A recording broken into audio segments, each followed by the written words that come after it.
Piracy হওয়ার পর আরো ডিমান্ড বেড়ে গেছে। আর তাণ্ডব ইনশাল্লাহ, আমি গতবারে যেমন বলেছি যে গুলশান টু গুলিস্তান সব জায়গার মানুষকে মুগ্ধ করছে আমাদের সিনেমা। তাণ্ডবও দেশে বিদেশে যেখানেই যাচ্ছে সেখানেই মানুষের মনে তাণ্ডব লাগিয়ে যাচ্ছে। আর এই সিনেমা হলটা আমার কাছে খুব ভালো লাগে। আমি যখন এখানে আসি খুব নিজের মনে হয়, খুব আপন মনে হয়। Because number one Shakib Khan যে সিনেমাটা, যে নামটা, সেটা আসলে আমাদের হোসেন ভাই এই সিনেমা হলের মালিক, সনি স্কোয়ারের মালিক এবং হচ্ছে সনি পিকচার্সের মালিক, যার এখান থেকেই হয়েছিল আমার নাম্বার ওয়ান শাকিব খান। আর সেটাও অনেক ব্লকবাস্টার ছিল। আলহামদুলিল্লাহ। তো সবাইকে অনেক ধন্যবাদ। আপনারা অনেক সময় ধরে এখানে অপেক্ষা করছেন।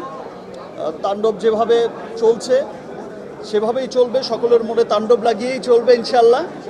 একটা কুচুকরি মহল তো আছে যারা হচ্ছে সবসময়ই চায় যে বাংলাদেশের সিনেমাকে ধ্বংস করতে। বাংলাদেশের সিনেমা আজ যেখানে পুরো বিশ্বে ছড়িয়ে যাচ্ছে, পুরো বিশ্বে খুব সম্মানের সাথে, গর্বের সাথে চলছে, সেই সময়ে এসে একটা বাজে মহল, খারাপ মহল সবসময় চায় যে আমাদের সিনেমা যেন ধ্বংস হয়ে যায়, আমরা যেন ভালো সিনেমা না বানাতে পারি।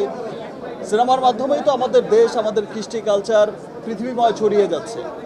সেই জায়গাটা যেন নষ্ট হয়ে যায়।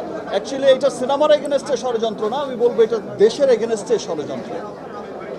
আর সেই জাতি হচ্ছে সবচেয়ে উন্নত থাকে যে জাতির সাংস্কৃতিক দিক থেকে সবচেয়ে এগিয়ে যায়। আমরা আমাদের সিনেমাকে নিয়ে, আমাদের কালচার, কৃষ্টি কালচারকে নিয়ে আমরা যখন পুরো বিশ্বে ছড়িয়ে যাচ্ছি, সেই মুহূর্তেই দেখেন যে পাইরেসি করে দেয়। গতবারও আমরা বরবাদের সময় দেখেছি, এবার তো তাণ্ডবে দেখলাম যে আরও আগে পাইরেসি করে দিল।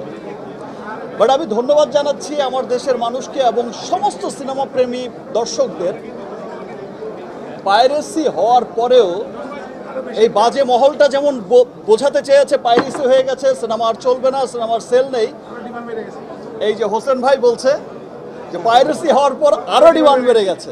গুড। আর